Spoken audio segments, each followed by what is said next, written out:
Hello，大家好，欢迎来到我的视频。今天本来是想做一期具有特别攻略性的那种视频，但是后来想了想，那样做出来可能时长会特别长，会显得特别无聊，所以说我就打算把一些重点的东西提取出来跟大家分享一下。其实我跟大家一样，在去之前，很多关于迪拜的信息都是通过新闻里边得知的，印象里就是感觉整个国家是特别金灿灿，然后科技含量特别高，特别现代化，特别有钱的这么一个印象。我本人其实是挺喜欢小清新的这种文化，然后我也去之前比较担心迪拜的这种特别土豪的这种文化，我可能不是特别喜欢。我相信大多数人想去迪拜，可能是想去感受一下那边富有的、奢侈的这种气息。它虽说不是一个旅游的热门城市，但是对于我们爱好旅游的这么一个国家的人民来说，可能还是具有一定的吸引力的。如果你有钱，你一定会觉得迪拜好玩，你一定能在迪拜找到你觉得好玩的地方，并且很多都是物超所值的，这个与经济能力成正比。因为很多人他跟了廉价的团，然后去比如说帆船酒店就去外观转了一圈，然后他回来就感觉可能迪拜是不是还没有中国好玩？我觉得这个信息是片面的，他不可能为你打造一个属于你自己的一个旅行的规划。还有很多朋友就感觉去迪拜可能会花很多很多钱，没有像去日本、去韩国这么便宜，性价比这么高。我这个视频就是想要告诉大家，怎么样花更少的钱去迪拜有最好的体验。首先，迪拜在这一点就有先天的优势，因为去迪拜不需要签证，你只需要一张机票，然后就可以飞向迪拜，并且最长是可以待1个月的。据我所知，在成都已经有直飞迪拜的飞机了，我是有坐过这个飞机。总体感觉还是不错的，而且性价比很高。它是，往返大概有5000块钱的样子就能搞定。换钱的方面，因为迪拜当地使用的是迪拉姆，汇率是1.7到2波动。在机场换钱的话，可能是1:2，也就是说2块钱人民币相当于1迪拉姆的样子。当然，当地人也是接受美金的。由于迪拉姆是属于非国际性货币，所以说在国内兑换的点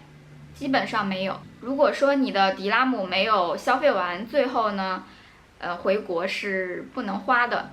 也不能换回来。这样看来，美金是一个最好的选择。但你要是会英语的话，其实也不是特别大的优势，因为当地人的英语你可能会听不懂，因为他们的语言就是有一点转弯的那种感觉，不是特别标准的英语。不过如果是你的英语很好，他们是能够听懂的。很多商人都会一些简单的中文，在这儿推荐一个翻译软件叫 Google 翻译。如果说你英语实在不好的话，你可以通过它来进行简单的翻译。当地人对亚洲人其实挺友好的，所以说不用太担心说出国了他们会不会刁难我们中国人。住宿要看你怎么选择，其实在迪拜最不缺的就是豪华酒店，什么帆船酒店、阿玛尼酒店、亚特兰蒂斯度假酒店，顶级的套房睡一晚上就要10几万呢。我觉得我们普通人如果说去观光的话，没有必要去住这么奢侈的酒店。当然我知道你们都很有钱，有钱可以给我嘛，不用去烧，对吧？我推荐一个住宿方面的软件，就是 Airbnb， 就是中文名叫爱彼迎，是很多的民宿组成的这么一个软件。有很多人他自己家里边有多的空的房子，或者说自己有一个小的一个院子，他愿意出租出来给大家作为一个民宿这样去住，而且价格方面也是特别便宜的。住宿和早餐如果说这样选择的话，其实是可以省很多的钱。下面我来给大家演示一下怎么在爱彼迎上面找住宿。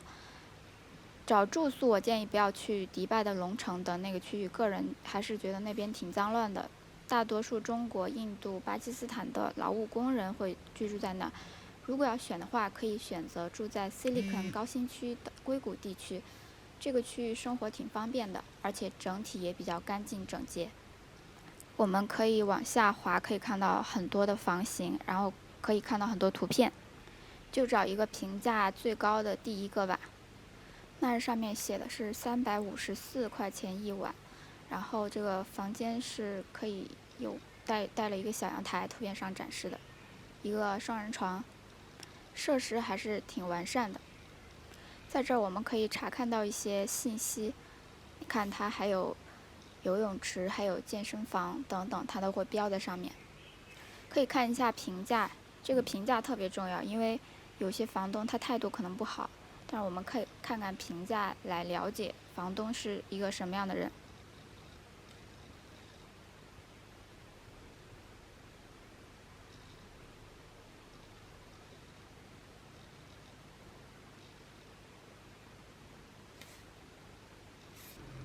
我们可以给房东发消息，然后询问一下这段时间可不可以租这个房子。如果你的英文不太好，你还可以在上面找一些会中文的房东。交通工具有很多，比如说公交车、打的，还有船，还有轻轨。打车用 Uber 的话，其实并不贵，从我住的地方到机场，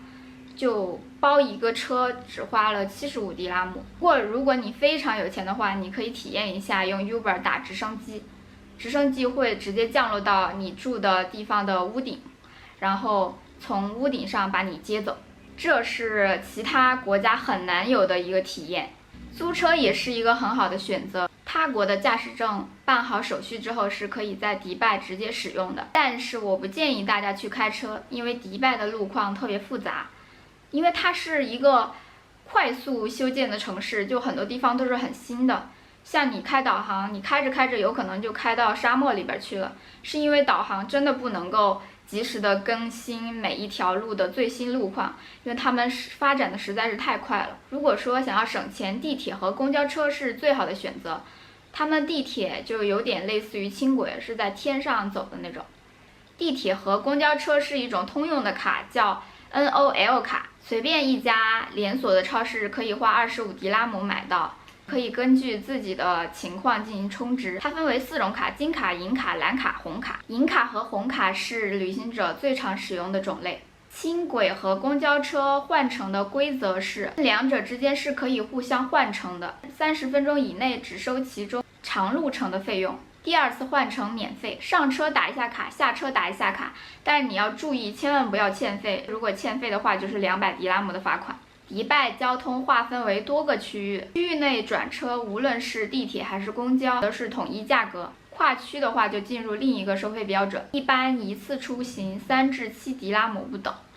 我觉得还是挺便宜的，因为迪拜的公交车基本上走的都是高速，而且路程特别长。那这个价钱如果说打车的话，肯定费用是不低的。Google 地图查询一下公交车站怎么走，就跟国内的高德地图一样。上车以后，公交车的前面会有一个女士专用的车厢，那这个车厢男士是不能在上面坐的。如果说你坐的话，那也是罚款200迪拉姆，所以说男士千万不要去坐。虽然说女士可以去男士车厢坐，但是我建议大家不要轻易去冒险，因为你去了之后可能就会被熏倒，因为他们体味儿实在是太重了，可能会腿软到无法下车的那种程度。地铁上也是有女士专用的车厢，如果男士进去了也是会罚款200迪拉姆，但是女士去男士的车厢是可以的。上次我去男士车厢，一上去就有一个男士给我让座，我估计是把我当小学生了吧。帆船酒店等一些著名的酒店吃饭是特别贵的，而且迪拜的外面的餐馆普遍都是比较偏贵，而且必须预约，大概1000人民币左右吧。如果你是住民宿的话，吃的方面你就节省了很多，因为在迪拜有迪拜人自己爱去的蔬菜水果市场、鱼市场，里边东西都非常便宜，水果蔬菜都是一箱一箱卖的，而且品种特别多，世界各地的水果蔬菜都有。但是你一定要记得，一定要猛砍价。除了大型的商场之外，所有的集市都是可以砍价的。我去了迪拜的鱼市场，它那边特别的干净，而且鱼的价格也是很便宜的。像我早上吃一大块三文鱼，都很便宜的。而且你买完鱼之后，有专门的地方帮你清理鱼，就花一点点钱就可以了。女士还有优先的通道去处理鱼。推荐一下迪拜的肯德基和麦当劳，他们里边的冰激凌特别便宜，1迪拉姆一个冰激凌，而且特别好吃。推荐几个必须去的景点。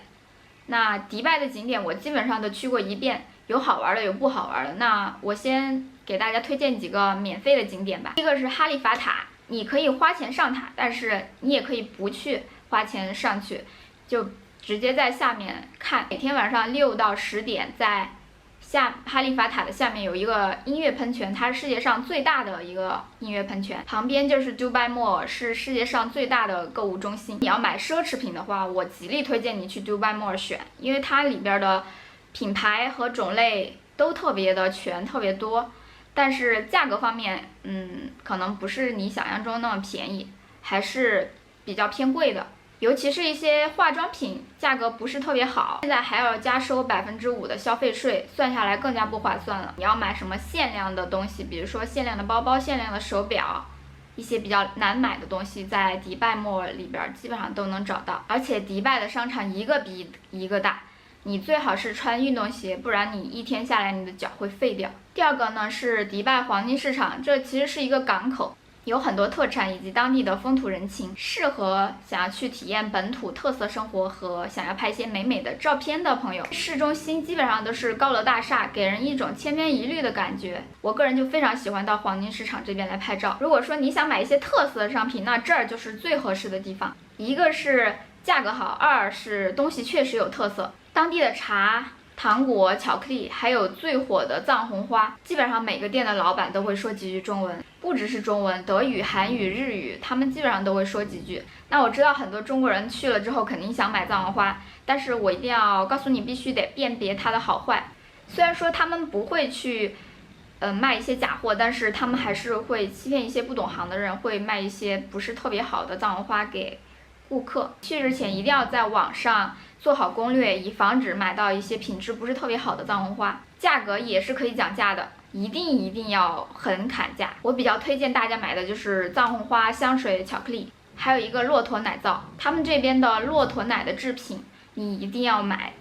还有骆驼奶你一定要买来喝，因为其他地方真的很少有。再就是买完之后旁边就有游船，你可以上船去吃自助餐，晚上吹着小风，吃着饭，欣赏着船上的表演。人均下来是70人民币左右，但是你也一定要记得砍价，因为它有可能会因为你不知道行情，然后恶意跟你抬价。3、帆船酒店，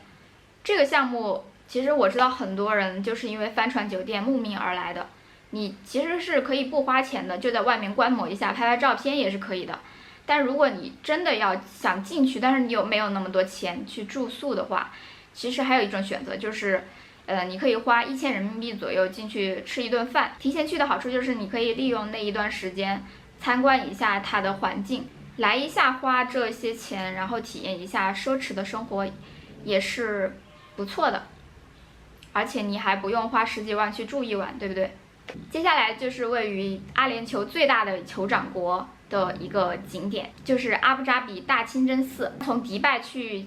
阿布扎比只需要几个小时的时间，很快。大清真寺我有去过2次，一个是白天，一个是晚上，都非常的美丽。白天有白天的美，晚上有晚上的美，而且整个地方特别的干净。女士进去是有着装要求的，你必须得穿一个袍子，但是那个袍子呢，进门的时候它就有免费的提供，你不用单独去买。但是你如果说想要拍一个特别美的照片，我还是建议你自己去买一个袍子，因为它的长度是特别长。像我1.5米的话，我如果穿上的话，就是直接是到脚边了，还必须得拿一个绳子把这个腰上系一下，不然的话我走路就会摔跤的。袍子的颜色都是2种，不是很好看的。像我看到很多照片里面穿的黑色的那种袍子，可能是自己买的吧。然后就说到付费的项目，第一个就是乐高乐园，里边有几个主题，但我比较推荐的是动漫的主题和宝莱坞的主题。乐高的主题是最出名的，它里边有很多乐高堆积成的一些玩具啊，一些游乐设施。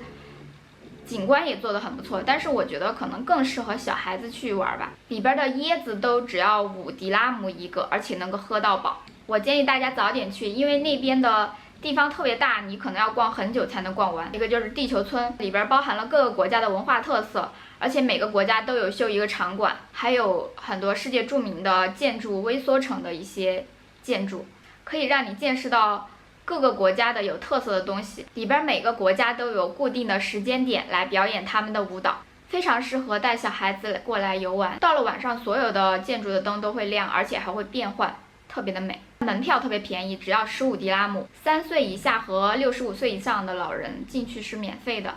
接下来说的是直升机的项目。去迪拜的话，你必须要体验一下。它的特别的地方就在于，你从天空上往下看到的是整个世界上最大的人工岛，